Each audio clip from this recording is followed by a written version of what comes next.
نحمده ونصلي ونسلم على رسوله النبي الكريم أما بعد فأعوذ بالله من الشيطان الرجيم بسم الله الرحمن الرحيم سبحان الذي أسرى بعبده ليلا من المسجد الحرام إلى المسجد الأقصى الذي باركنا حوله لنريه من آياتنا إنه هو السميع البصير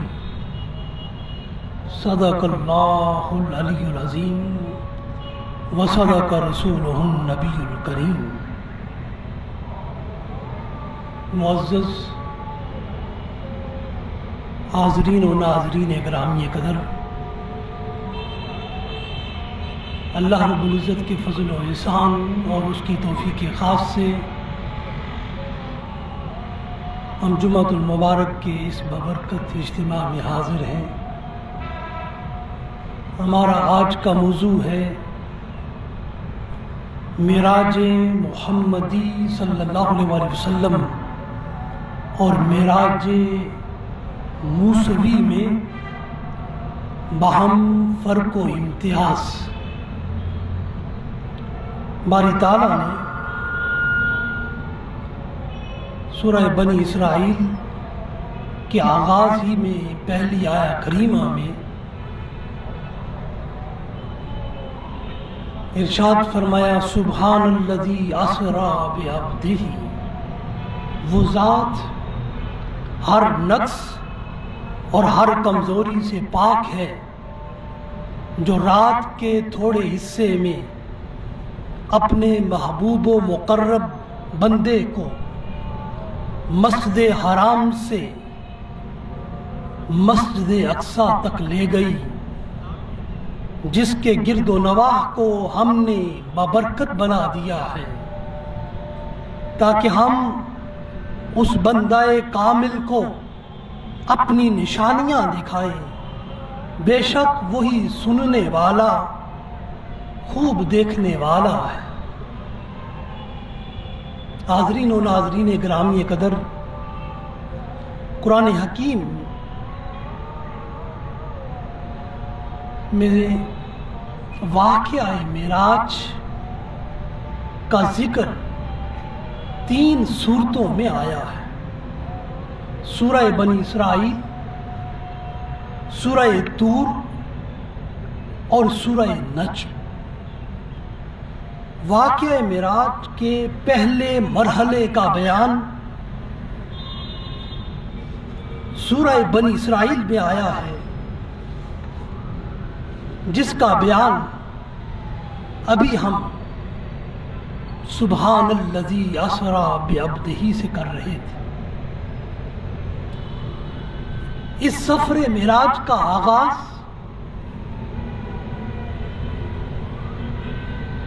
سبحان الذی اسری بعبدہ کے کلمات سے ہوتا ہے، جبکہ اس سفر کے دوسرے مرحلے کا آغاز سورہ طور سے ہوتا ہے، جس میں مسجد اقصی سے سدرۃ المنتہا کے سفر کا بیان اور سدرۃ المنتہا سے کعبہ قوسین کا بیان سورۃ النجم میں آیا ہے۔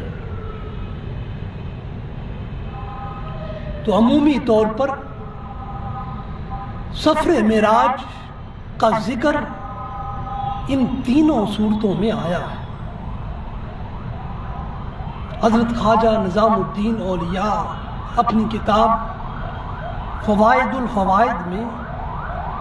اس سفر معراج کے 3 مراحل کا ذکر کرتے ہیں اور 3 ناموں کے ساتھ اس سفر کو بیان کرتے ہیں۔ اس سفر معراج کا پہلا مرحلہ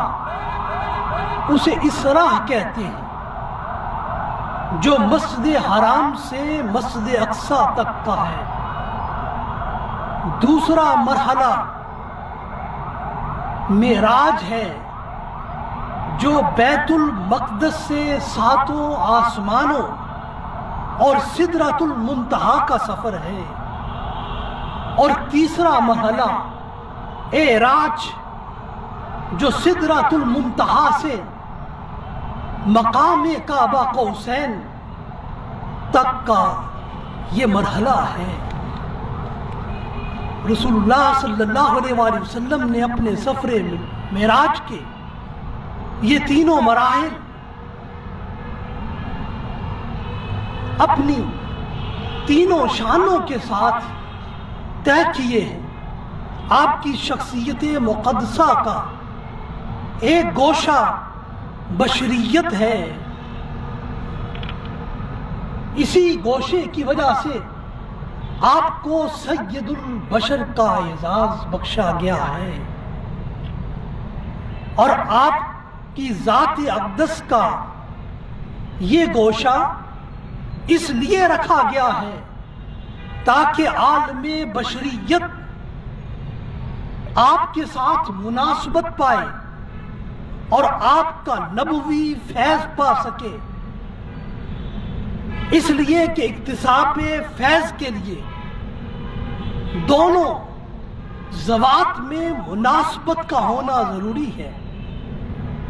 اور آپ کے سفر کا پہلا مرحلہ اسرا آپ کی شان بشریت کے ساتھ طے ہوا تھا، اور آپ کے سفر معراج کا دوسرا مرحلہ معراج یہ آپ کی شان نورانیت کے ساتھ طے ہوا تھا۔ اس لیے رسول اللہ صلی اللہ علیہ وسلم کی نبوت و رسالت صرف اور صرف انسانوں ہی کے لیے نہ تھی، بلکہ آپ جنات اور ملائکہ کے بھی نبی تھے۔ اب ان کو فیض نبوت سے فیضیاب کرنے کے لیے آپ کی شخصیت مقدسہ میں نورانیت اور روحانیت کا گوشہ رکھا گیا، تاکہ فیض دینے والے اور فیض پانے والے میں مناسبت اور موافقت پیدا ہو جائے۔ یوں رسول اللہ صلی اللہ علیہ وآلہ وسلم اس مخلوق کے لیے، نوری مخلوق کے لیے سید النور اور سید الانوار کا اعزاز بھی رکھتے ہیں۔ گویا سید البشر آپ بشروں کے لیے، انسانوں کے لیے ہیں، سید النور اور سید الانوار آپ ملائکہ کے لیے ہیں اور جنات کے لیے ہیں۔ اب اس سفر معراج کا تیسرا مرحلہ اعراج ہے، جو آپ کی ذات و شخصیت کی حقیقت اور مظہریت کا حامل ہے، اور یہ تیسرا آپ کا مرحلہ معراج آپ کی شان حقیقت اور شان مظہریت کے ساتھ طے ہوتا ہے۔ اس لیے آپ کی شخصیت میں بشریت انسانوں کے لیے ہے، ہمارے لیے ہے، ہم بشروں کے لیے ہے، اور آپ کی ذات میں نورانیت کی شان یہ ملائکہ کے لیے، فرشتوں کے لیے ہے۔ مگر سوال یہ ہے کہ رسول اللہ صلی اللہ علیہ وسلم کی شخصیت کا ایک وہ گوشہ جو آپ کی اپنی ذات کے لیے ہے، وہ کون سا ہے؟ تو وہ گوشہ حقیقت ہے، وہ گوشہ مظہریت ہے۔ اس لیے کہ نہ بشر فیوزات الہیہ کو براہ راست پا سکتا ہے، اور نہ ہی ملائکہ اور عالم انوار بلا واسطہ فیوزات الہیہ کا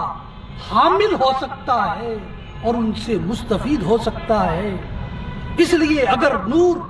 براہ راست فیوزات الہیہ سے مستفید ہو سکتا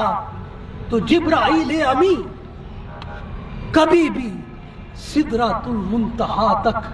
نہ رک جاتے، بلکہ وہ بھی رسول اللہ صلی اللہ علیہ وسلم کے ساتھ آگے جاتے،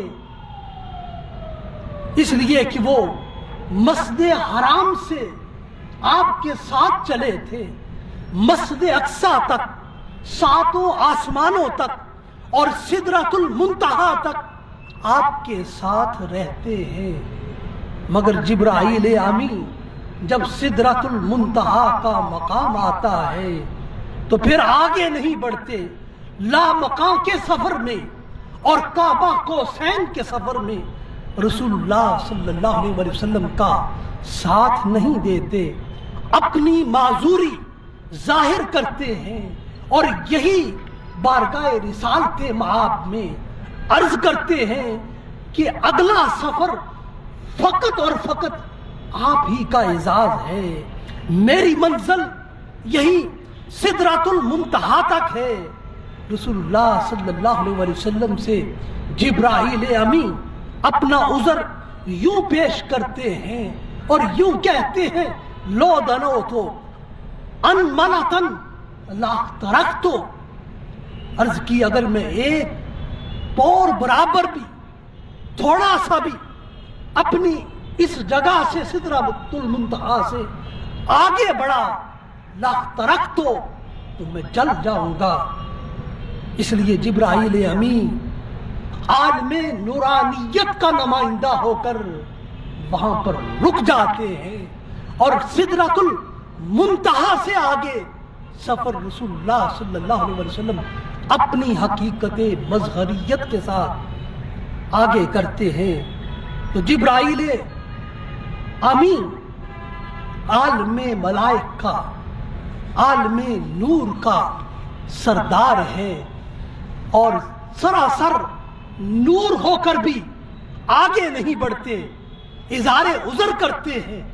حقیقت واضح ہو جاتی ہے کہ رسول اللہ صلی اللہ علیہ وسلم کا سفر سدرۃ المنتہا سے لامقام تک اپنی حقیقت اور اپنی شان مظہریت کے ساتھ تھا۔ حاضرین و ناظرین گرامی قدر، قرآن حکیم نے واقعہ معراج کو تینوں صورتوں میں بیان کیا ہے۔ یہ واقعہ تینوں صورتوں کی آیات کو پڑھ کر دیکھ لیں، اس میں اچھی طرح غور و فکر کر لیں تو یہ سارا واقعہ باہم مربوط نظر آتا ہے۔ اس واقعہ کے باہمی ارتباط کے ساتھ اور بھی بہت سے فوائد ہمیں قرآن کے مطالعہ سے حاصل ہوتے ہیں جن پر ہم غور کرتے ہیں۔ باری تعالیٰ نے سورہ بنی اسرائیل کی پہلی آیت میں رسول اللہ صلی اللہ علیہ وسلم کے معراج کا تذکرہ کیا ہے اور اس کے ساتھ دوسری آیت میں حضرت موسیٰ علیہ السلام کی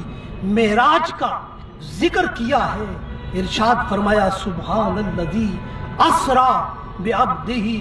لیلا من المسجد الحرام الی المسجد الاقصیٰ، اور اس کے ساتھ ہی آگے متصل حضرت موسیٰ علیہ السلام کا ذکر کیا ہے۔ فرمایا، وَآتَيْنَا مُوسَى الْكِتَابَ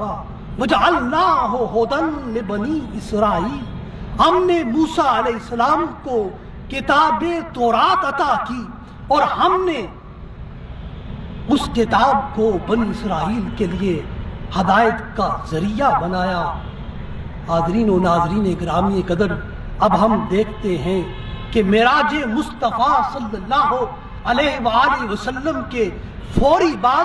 حضرت موسیٰ علیہ السلام کا ذکر اور معراج موسیٰ کا ذکر، یہ اسلوب قرآن دونوں معراج کے باہمی ربط کو واضح کرتا ہے اور ان دونوں معراج میں پائے جانے والے فرق کو عیاں اور ظاہر کرتا ہے۔ حضرت موسیٰ علیہ السلام کا مقام معراج کوئی دور ہے، رسول اللہ صلی اللہ علیہ وسلم کا مقام معراج کعبہ قوسین او ادنا ہے۔ حضرت موسیٰ علیہ السلام وحی اور جبرائیل امی کے ذریعے اللہ سے مخاطب ہوتے رہے ہیں۔ اللہ رب العزت نے جب چاہا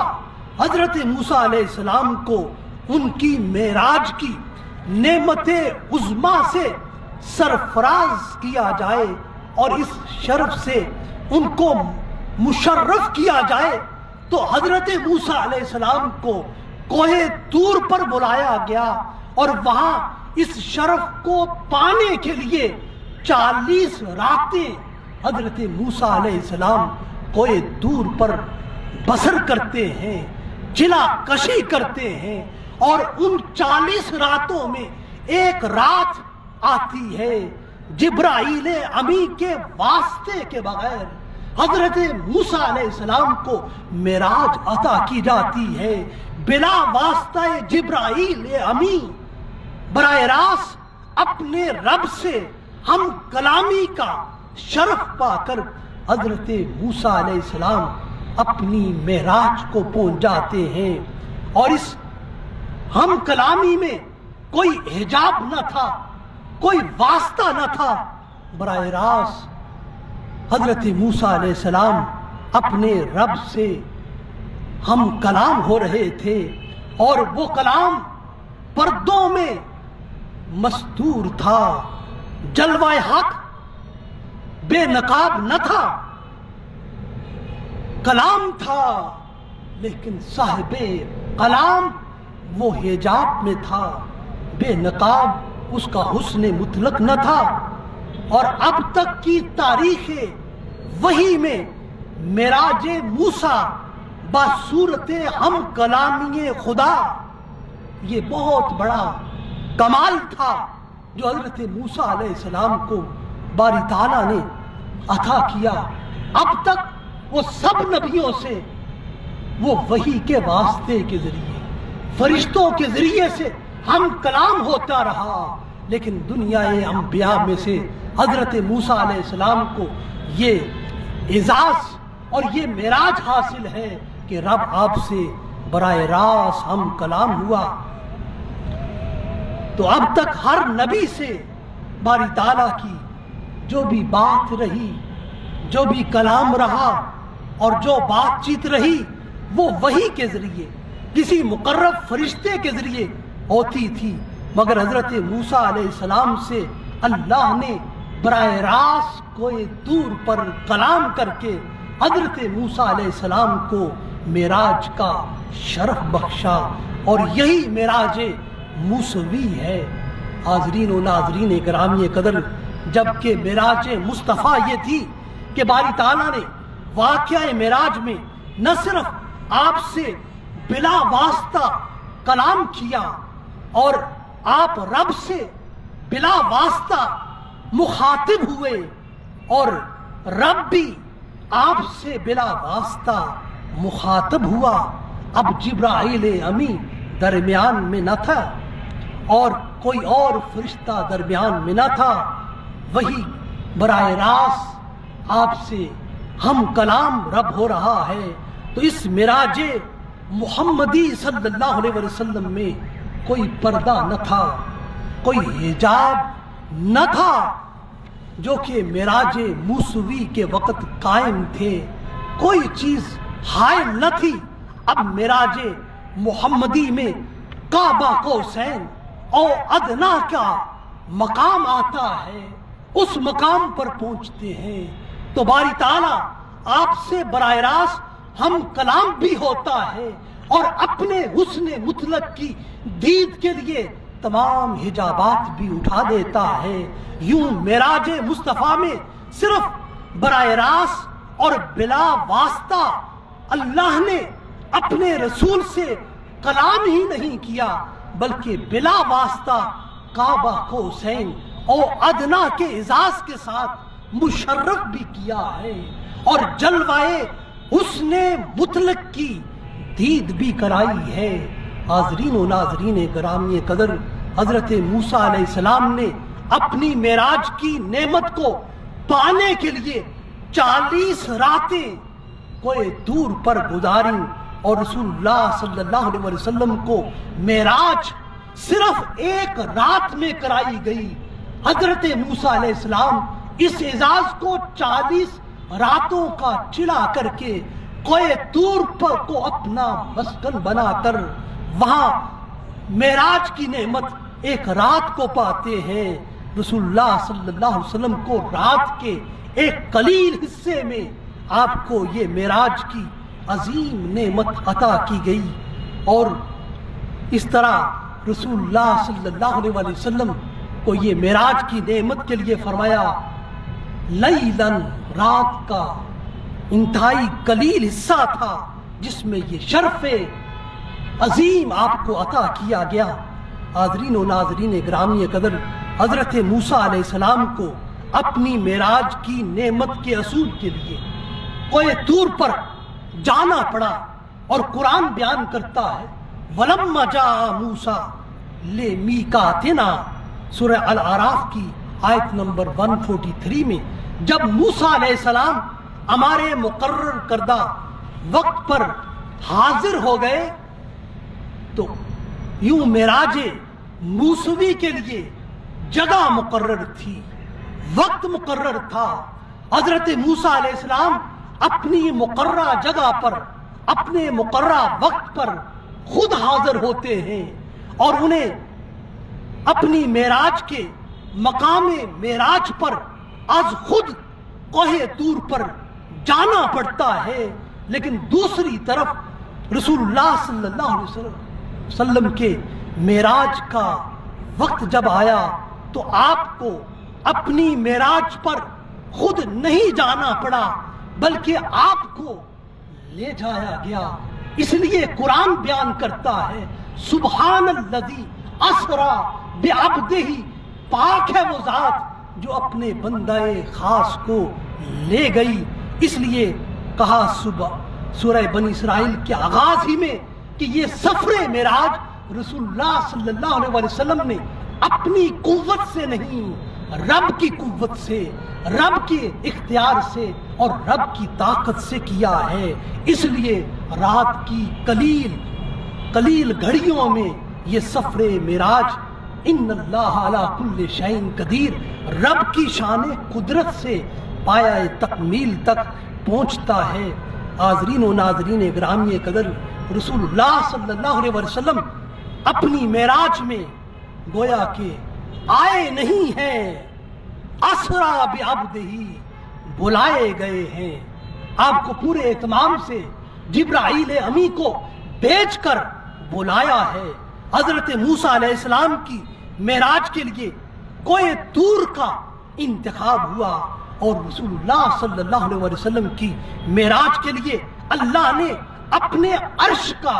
انتخاب کیا ہے اور اپنے پاس لامقام بلایا ہے۔ حضرت موسیٰ علیہ السلام کو اپنے مقام معراج پر خود آنا پڑتا ہے، جبکہ رسول اللہ صلی اللہ علیہ وسلم کو لینے کے لیے ملائکہ حضرت جبرائیل امی کی قیادت میں سب سے افضل الملائک جبرائیل امی ملائکہ کے ساتھ حاضر ہوتے ہیں، حتیٰ کہ آپ کو سفر معراج پر لے جانے کے لیے براق کی سواری بھیجی جاتی ہے، اور یہ براق آپ کے سفر معراج کی وہ سواری ہے جس پر سوار ہو کر آپ مسجد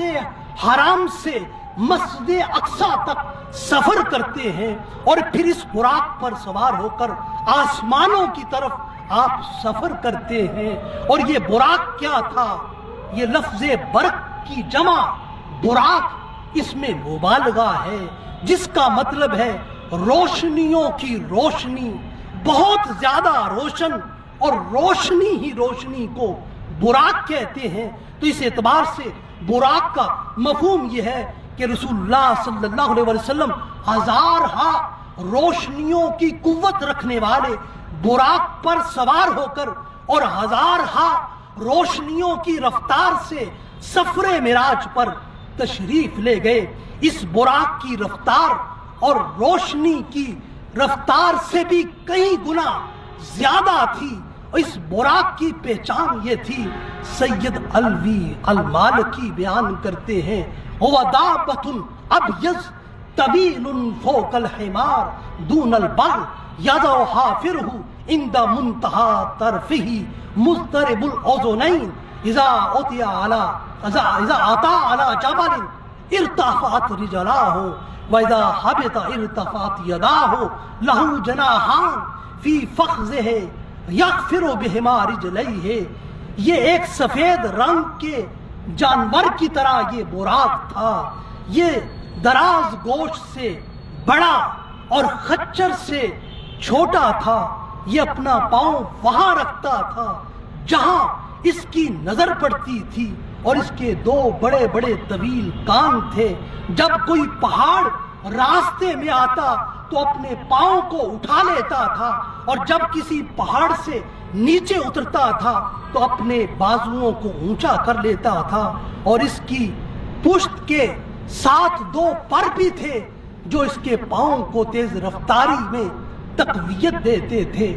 حاضرین و ناظرین گرامی قدر، عالم بالا کی یہ عجب سواری ہے جو کسی انسان نے پہلے دیکھی نہیں۔ حضرت جبرائیل امین عرض کرتے ہیں یا رسول اللہ صلی اللہ علیہ وسلم آپ اس پر سوار ہو، اگرچہ اس پر سوار ہونا مشکل ہے۔ حضرت جبرائیل امین براق پر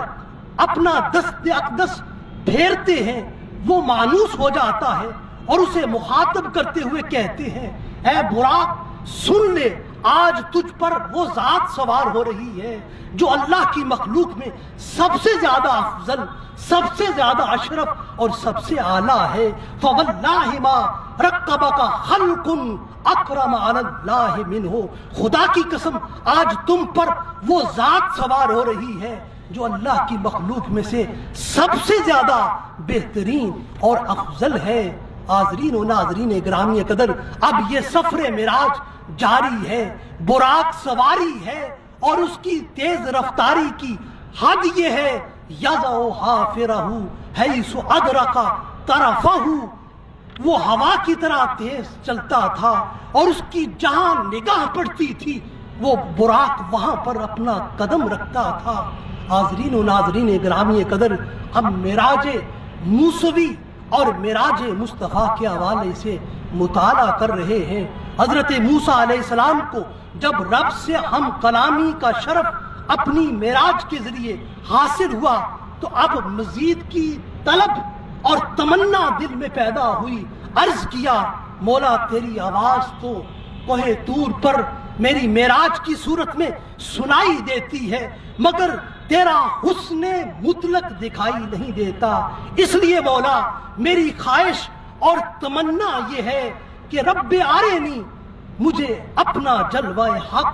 بے نقاب دکھا دے، مجھے اپنے حسن مطلق کی دید کرا، مجھ پر اپنی ذات کے جلوہ انوار کو بے نقاب فرما دے، اور سارے حجابات اٹھا کر مولا مجھے اپنے حسن مطلق کی دید کا شرف عطا کر دے۔ اللہ کی بارگاہ سے جواب آیا لن ترانی یا موسیٰ، اے موسیٰ علیہ السلام یہ شرف و دید، یہ شرف دید آپ کے لیے نہیں ہے، کسی اور کے لیے ہے۔ اور ادھر رسول اللہ صلی اللہ علیہ وآلہ وسلم نے اللہ کی محبت و معرفت اور رضا میں وہ مقام حاصل کیا کہ باری تعالیٰ نے خود عرش اور لا مقام پر بلا کر ثم دنا فتدلی فکان قاب قوسین او ادنی کی صورت میں اپنا حسن مطلق آپ کو دکھایا، اپنے جلوہ حق کی دید کرائی، اور وہاں محب و محبوب میں راز و نیاز کی باتیں ہوئی جن کو قرآن بیان کرتا ہے فَأَوْحَىٰ إِلَىٰ عَبْدِهِ مَا أَوْحَىٰ کے ذریعے قرآن نے ان سارے رازوں کو ان آیات کے اندر سمو دیا ہے۔ جو کچھ بھی بیان ہوا، جو کچھ بھی کلام ہوا، رسول اللہ صلی اللہ علیہ وسلم نے اس میں سے کچھ چیزیں امت کو عطا فرمائیں۔ یہ اس مقدس رات کے کچھ راز تھے اور کچھ راز کی باتیں تھیں جو اللہ نے اپنے محبوب کو بتائیں، سو وہ بتائیں۔ سورہ طور میں معراج کا ذکر کرنے کے بعد سورہ کا اختتام ان آیات کے ساتھ کیا، ارشاد فرمایا وَاصْبِرْ لِحُكْمِ رَبِّكَ فَإِنَّكَ بِأَعْيُنِنَا وَسَبِّحْ بِحَمْدِ رَبِّكَ حِينَ تَقُومُ وَمِنَ اللَّيْلِ فَسَبِّحْهُ وَأَدْبَارَ النُّجُومِ۔ اے حبیب مکرم، ان کی باتوں سے غم زدہ نہ ہوں، آپ اپنے رب کے حکم کی خاطر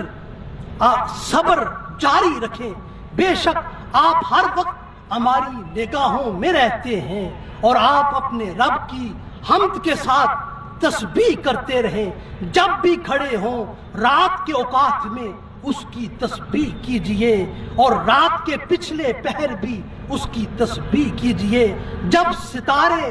چھپ جاتے ہیں اس وقت بھی اسے یاد کیجئے۔ اور اس کے ساتھ ہی سورہ والنجم کا آغاز ہو جاتا ہے، ارشاد فرمایا والنجم اذا ہوا، قسم ہے روشن ستارے محمد کی جب وہ چشم زدن میں شب معراج اوپر جا کر نیچے اترے۔ حاضرین و ناظرین گرامی قدر، ان آیات میں واقعہ معراج ہی کا تذکرہ ہے۔ امام نووی بیان کرتے ہیں کہ نبوت کے 10 برس اور 3 مہینے کے بعد 27 رجب کی شب رسول اللہ صلی اللہ علیہ وسلم کو مکی زندگی میں سفر معراج کی یہ نعمت عطا کی گئی، جب آپ کی زندگی سے حضرت ابو طالب اور حضرت خدیجۃ الکبریٰ یکے بعد دیگرے رخصت ہو گئے۔ ان دونوں مقدس ہستیوں کا انتقال ہو گیا۔ اب بظاہر مصائب و آلام کے پہاڑ ہیں، اور کوئی سہارا دینے والا نہ تھا، اور کوئی ظاہری دنیا میں مضبوط دفاع کرنے والا نہ تھا۔ اب کافروں کی تہمتیں تھیں، گالیاں تھیں، الزامات تھے، تکالیف اور پریشانیاں تھیں، مصائب و مشکلات تھیں، اور ان کی طرف سے پتھروں کی بارش تھی، تیر زنی تھی، لہو لہانی تھی، اور مسلسل دشمن کی حملہ آوریاں تھیں۔ غزے کے ہر طرف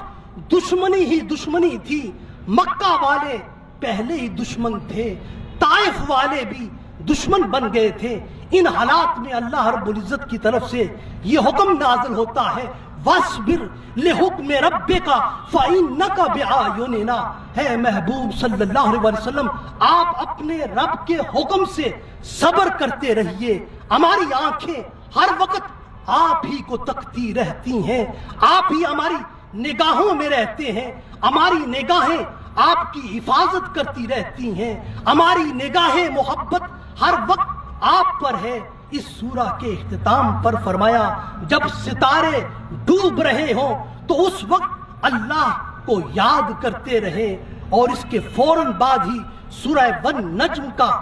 ذکر کیا اور ارشاد فرمایا والنجم اذا ہوا، قسم ہے روشن ستارے محمد صلی اللہ علیہ وسلم کی جب وہ چشم زدن میں شب معراج اوپر جا کر نیچے اترے۔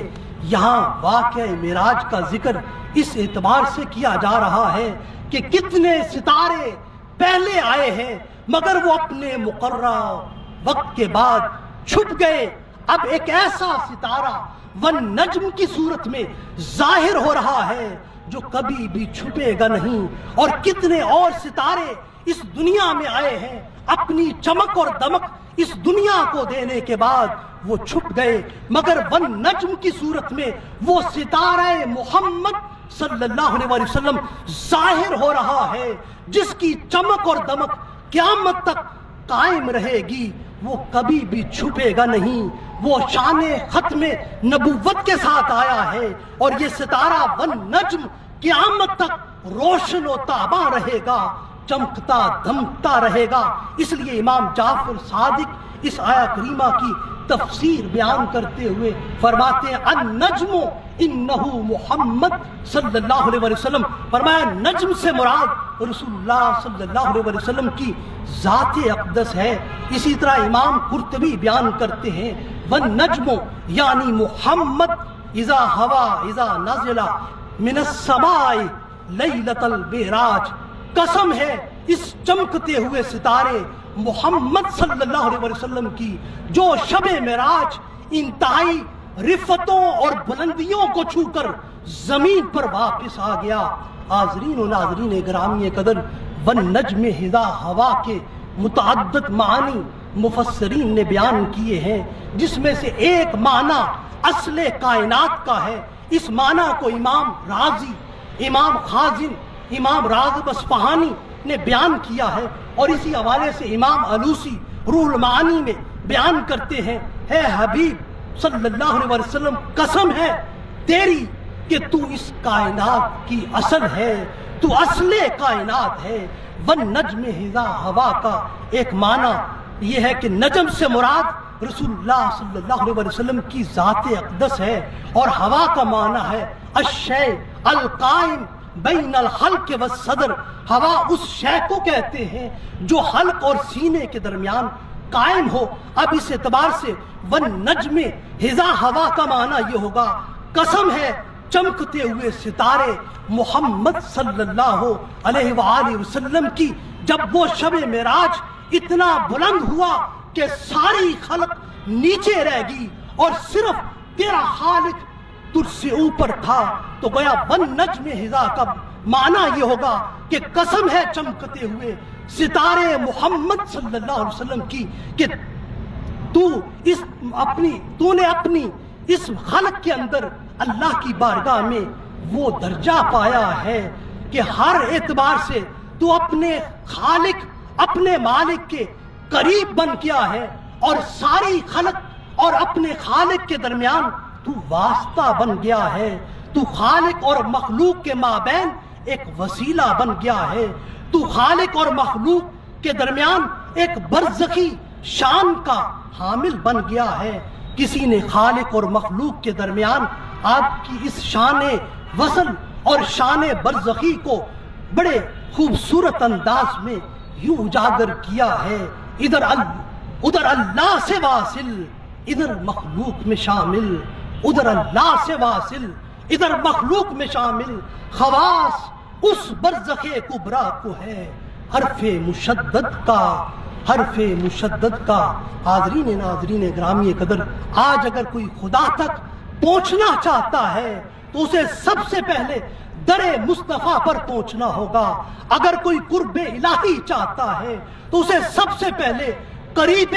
مصطفیٰ ہونا ہوگا اور قرب مصطفیٰ چاہنا ہوگا۔ اگر کوئی معرفت خدا چاہتا ہے تو اسے سب سے پہلے محبت مصطفیٰ میں آنا ہوگا۔ حاضرین و ناظرین گرامی قدر، اس سفر معراج کا کمال لا مکان تک ہوتا ہے، جسے قرآن یوں بیان کرتا ہے، ثم دنا فتدلی فکان قاب قوسین او ادنی۔ پھر اس محبوب حقیقی سے آپ قریب ہوئے، آگے بڑھے، یہاں تک بڑھے کہ صرف 2 کمانوں کے برابر یا اس سے بھی کم فاصلہ رہ گیا۔ عربی گرامر میں دنا اور تدلی دونوں قرب کا معنی دیتے ہیں۔ دنا فعل ہے، اس میں ضمیر مستتر ہوا ہے جس کا مرجع رسول اللہ صلی اللہ علیہ وآلہ وسلم ہے یا خود باری تعالیٰ ہے۔ ائمہ تفسیر بیان کرتے ہیں 2 کمانوں سے مراد ایک ہی کمان ہے، اور یہ بطور تمثیل کے سمجھانے کے لیے بیان کیا ہے۔ عرب قبائل جب آپس میں ملتے تھے اور اتحاد کرتے تھے تو وہ 2 کمانوں کو اکٹھا جوڑ لیتے تھے اور 2 کمانوں سے ایک تیر نکال کر چلاتے اور پھینکتے تھے تاکہ دنیا کو پتہ چل جائے کہ اب ہم 2 نہیں 1 ہو گئے ہیں، اور اب ایک کی لڑائی وہ دوسرے کی لڑائی متصور ہوگی، ایک کا دوست اب دوسرے کا دوست ہوگا۔ اسی طرح فرمایا اب یہاں محب اور محبوب میں بھی یہی صورت تھی۔ رسول اللہ رسول تھے، خدا خدا تھا، خالق تھا، مخلوق تھی، عبد تھا، عبد مقرب تھا، مگر اب 2 کمانوں کی طرح یہ متحد ہو گئے۔ صرف اتنا فرق رہا، ایک خالق رہا، ایک مخلوق رہی، ایک محبوب رہا، ایک عبد رہا۔ البتہ دونوں کی اطاعت ایک ہوگی، دونوں کی محبت ایک ہوگی، اور دونوں کی قربت ایک ہو گئی، اور دونوں کی حرمت ایک ہو گئی۔ جو رسول اللہ کی اطاعت میں آ گیا وہ اللہ کی اطاعت میں آ گیا۔ حاضرین و ناظرین گرامی قدر، اختتامی کلمات کی طرف بڑھتے ہوئے عرض کروں گا کہ معراج النبی صلی اللہ علیہ وسلم کا واقعہ سراسر معجزہ مصطفیٰ صلی اللہ علیہ وآلہ وسلم ہے، اور معجزے کی کوئی مادی توجیہ نہیں کی جا سکتی، کوئی عقلی توجیہ نہیں کی جا سکتی۔ معجزہ کبھی بھی انسانی عقل میں نہیں آتا ہے، یہ انسانی عقل سے ماورا ہوتا ہے، یہ خارق العادت ہوتا ہے۔ سائنس صرف اور صرف مادی چیزوں کی توجیہ کرتی ہے اور انہی حقیقتوں کو پاتی ہے جن کی وہ توجیہ کر سکتی ہے۔ سائنس کا دائرہ کار عالم اسباب کی توجیہ تک محدود ہے، ما فوق الاسباب اور ما فوق الفطرت افعال کے ساتھ سائنس کا کوئی ربط، کوئی تعلق نہیں ہے۔ اس لیے سائنس ان سب چیزوں کو خلاف عقل قرار دیتی ہے، جبکہ معجزہ اپنی حقیقت میں کسی مادی توجیہ، کسی مادی توفیق اور کسی مادی توثیق کا محتاج نہیں ہے۔ معجزے کا لغوی معنی اور مفہوم ہی یہی ہے کہ جس کو سمجھنے کے لیے انسانی عقل قدرت اور طاقت نہ پا سکے اور انسان اس اپنی عقل کی بنا پر اس کو سمجھنے سے قاصر رہتا ہے، اسی کو معجزہ کہتے ہیں۔ اور معجزہ لازمہ نبوت ہے، ہر نبی کو اللہ نے معجزہ دیا ہے۔ جس بھی مذہب کے ساتھ، جس بھی دین کے ساتھ بھیجا ہے، اس کی حقانیت کے لیے معجزہ باری تعالیٰ انبیاء علیہ السلام کو ان کی نبوت اور رسالت کی حقانیت کے طور پر عطا کرتا ہے۔ قرآن انبیاء علیہ السلام کے معجزات کا ذکر کرتا ہے۔ قرآن کی مختلف صورتوں میں انبیاء علیہ السلام کے معجزوں کا ذکر آیا ہے۔ حضرت صالح علیہ السلام کے لیے پہاڑ سے زندہ اونٹنی نکالنے کا معجزہ اللہ نے انہیں عطا کیا، اور ان کی قوم کے مطالبے پر پہاڑ سے زندہ اونٹنی نکل آتی ہے۔ حضرت ابراہیم علیہ السلام نے مختلف پرندوں کو ذبح کیا اور ان کی اعضاء کو ایک دوسرے کے ساتھ ملا دیا اور ان کا گوشت مختلف پہاڑوں پر بکھیر دیا، اور پھر اللہ کے حکم سے آواز دی، وہ سارے ذبح شدہ گوشت کی صورت میں وہ پرندے زندہ ہو کر آپ کے سامنے آ جاتے ہیں۔ حضرت یوسف علیہ السلام کی قمیض مس کرنے سے حضرت یعقوب علیہ السلام کی بینائی پلٹ آتی ہے، اور حضرت موسیٰ علیہ السلام کا عصا اژدہا بن جاتا ہے، اور آپ کا اپنا ہاتھ، حضرت موسیٰ علیہ السلام اپنا ہاتھ اپنی بغل سے نکالتے ہیں، وہ چمکتا دمکتا ہوا نظر آتا ہے۔ ان سب معجزات کا ذکر قرآن کرتا ہے۔ حضرت داؤد علیہ السلام کو پہاڑوں اور پرندوں کے معجزات عطا کیے گئے، حتیٰ کہ لوہا آپ کے ہاتھ میں ایسے ہوتا جیسے موم ہو جاتا ہے۔ حضرت سلیمان علیہ السلام کے لیے ہوا کو مسخر کیا گیا۔ اسی طرح حضرت عیسیٰ علیہ السلام مٹی کے بنے ہوئے پرندوں میں پھونک مارتے تھے، وہ مٹی کے بنے ہوئے پرندے اڑنے لگتے تھے، یہ آپ کا معجزہ تھا۔ اندھوں کو آپ بینا کر دیتے تھے۔ باری تعالیٰ نے اپنے انبیاء کو ان کے زمانے کے مطابق معجزے عطا کیے ہیں۔ جب رسول اللہ صلی اللہ علیہ وسلم کا زمانہ آیا اور قیامت تک آپ کی نبوت اور رسالت کا زمانہ ہے، اب انسان نے قیامت تک اپنے علم و عمل سے جتنی بھی ترقی کرنی ہے، انسان کے ہر دور کے علم پر معجزہ مصطفیٰ صلی اللہ علیہ وسلم ہمیشہ برتر رہے گا، ہمیشہ فائق رہے گا۔ آج انسان کی سائنس اور ٹیکنالوجی کے باب میں اور تسخیر کائنات و مہتاب اور دیگر سیارگان کے حوالے سے جتنی بھی ترقی ہے، یہ حقیقت میں معجزہ معراج مصطفیٰ صلی اللہ علیہ وآلہ وسلم کی خیرات ہے۔ اسی لیے اقبال نے اس حقیقت کی طرف اشارہ کرتے ہوئے کہا، سبق ملا ہے یہ معراج مصطفیٰ سے مجھے، سبق ملا ہے یہ معراج مصطفیٰ سے مجھے، کہ عالم بشریت کی زد میں ہے گردوں، کہ عالم بشریت کی زد میں ہے گردوں۔ وآخر دعوانا ان الحمدللہ۔